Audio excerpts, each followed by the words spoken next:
सभी देशवासियों को मेरी ओर से प्रणाम व नमस्कार। पिछली वीडियो में मैंने बताया था कि बजट में वित्त मंत्री ने कैसे सभी करदाता को 12 लाख तक की आमदन पर टैक्स की पूरी छूट देकर छक्का लगाते हुए सभी को खुश कर दिया था व हैरान भी कर दिया था। आज मेरा टॉपिक है, क्या सभी करदाता इस घेरे में आते हैं या नहीं। कुछ नहीं आते। आज मैं सिर्फ उनकी बात करूंगा जो इस 12 लाख के घेरे में नहीं आते।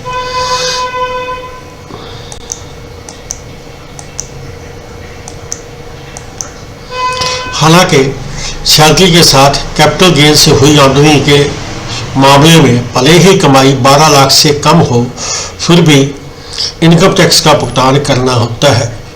इसका कारण विशेष प्रकार के आय पर लागू इनकम टैक्स रूल्स। कौन से टैक्स नहीं आएंगे, कौन सी आमदन नहीं आएगी, वो है जो कि कैपिटल गेन से आमदनी हुई होती है, वो इस कैटेगरी में नहीं आती है, इनको लाभ नहीं मिलता है। ये प्रस्ताव दिया गया है कि धारा 87A के तहत रिबेट का फायदा केवल सैलरी से हुई कमाई पर ही मिले। अगर सैलरी के अलावा किसी अन्य स्रोत से आमदन हुई है तो कैपिटल गेन के दायरे में आती है, तो रिबेट का लाभ सीमित हो जाता है। यानी कि ऐसे मामलों में रिबेट सिर्फ सैलरी से हुई आय पर ही मिलेगी, कैपिटल गेन इनकम पर नहीं। जो सैलरी से किसी और तरह से आमदन होती है उसको हम कैपिटल गेन बोलते हैं। इस आय पर शॉर्ट टर्म या लॉन्ग टर्म कैपिटल गेन की दरों के अनुसार करदाता को टैक्स चुकाना होता है। रिबेट में बड़ा बदलाव नई कर व्यवस्था पुरानी स्लैब के तहत अब 12.75 लाख रुपए की आय पर 80,000 रुपये की बचत होती है, लेकिन बचत में घोषित नए स्लैब में यह घटकर 60,000 हो जाता है। इसी के साथ सरकार ने आयकर कर मिलने वाली विशेष छूट को 25,000 से बढ़ाकर 60,000 कर दिया है। इसका मतलब ये है कि जिसकी आमदन 12 लाख होती है उसको जो टैक्स बनता है वो सरकार अपने आप पर देती है। इसलिए उसको क्या है, 87A के तहत हम कहते हैं कि उसको रिबेट मिल गया। अब जब 12.75 लाख तक जो आमदन होती है उसको टैक्स से रिबेट मिलेगी, कोई उस पर टैक्स नहीं लगेगा। अगर सैलरी वाली आमदन है, अगर कैपिटल गेन वाली है तो वो हम आगे बता रहे हैं उस पर कैसे टैक्स लगेगा। इसमें वो करदाता जिनकी सालाना आमदन 12 लाख तक है वो आयकर के दायरे से बाहर हो जाएंगे, क्योंकि उनकी देनदारी शून्य हो जाती है। ध्यान देने वाली बात यह है कि सरकार ने ये राहत केवल धारा 87A के तहत मिलने वाली रिबेट में बदलाव करके दी है, मूल टैक्स स्ट्रक्चर के जरिए नहीं। टैक्स में छूट नहीं दी है, टैक्स तो को 4 लाख से लगता है, लेकिन 87A के तहत क्या है, 12 लाख तक की छूट है। सभी में छूट नहीं है, सिर्फ 12 लाख तक जो आमदन है उसको छूट होती है। सिर्फ रिबेट सिर्फ इन मामलों में मिलेगी अगर पूरी आय सैलरी, पेंशन, ब्याज, किराया व व्यवसाय से होती है और किसी विशेष श्रेणी की आमदन नहीं है। ये जो 12 लाख तक की छूट है ये सिर्फ उन्हीं को मिलेगी जिनको सैलरी से आई है या पेंशन से है या ब्याज से है या किराए से या व्यापार से आई है, और किसी विशेष श्रेणी की आमदन इसमें नहीं है। अगर कुल आय 12 लाख से कम या बराबर है और करदाता न्यू रिजीम को चुनता है, पुरानी कर व्यवस्था चुनने पर लाभ नहीं मिलता है। इन मामलों में अब आयकर देना पड़ता है।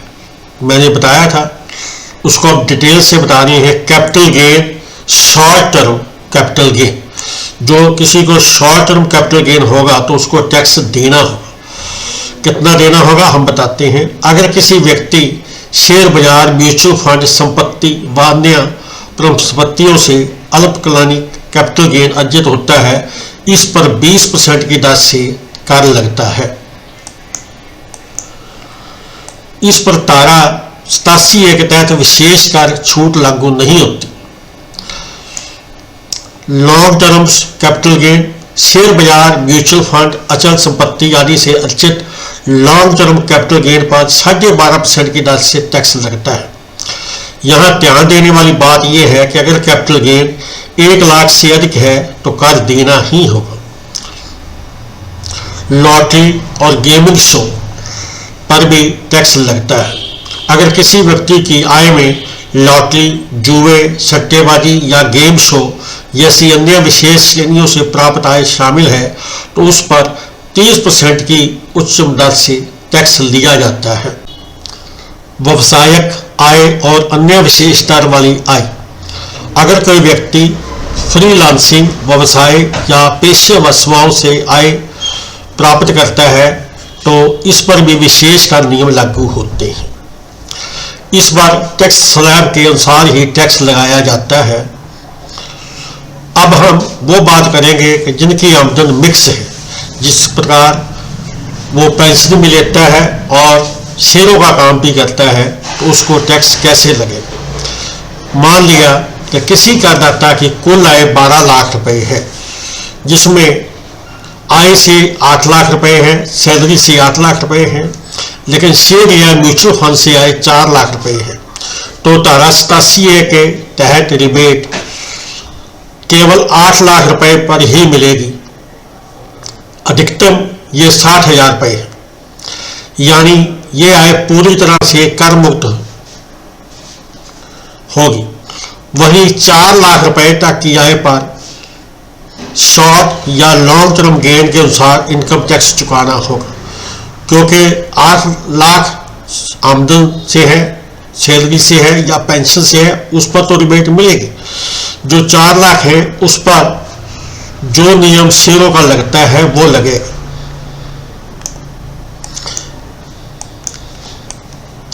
शॉर्ट टर्म गेन पर टैक्स। अगर 4 लाख रुपए की आय शॉर्टकट कैपिटल गेन है तो उस पर विशेष दर से कर लगेगा जो कि 20% है। इसलिए निवेशक को कर के रूप में 80,000 रुपए का भुगतान करना होगा। 1 साल से कम की अवधि वाले को शॉर्ट टर्म गेन में शामिल किया गया है। जो 4 लाख उसका शॉर्ट कट वाला गेन है तो उस पर 20% गेन है। तो 1 लाख पर कितना बना, 4 लाख पर कितना बना, वो बना 80,000, तो उसको 80,000 का भुगतान करना पड़ेगा।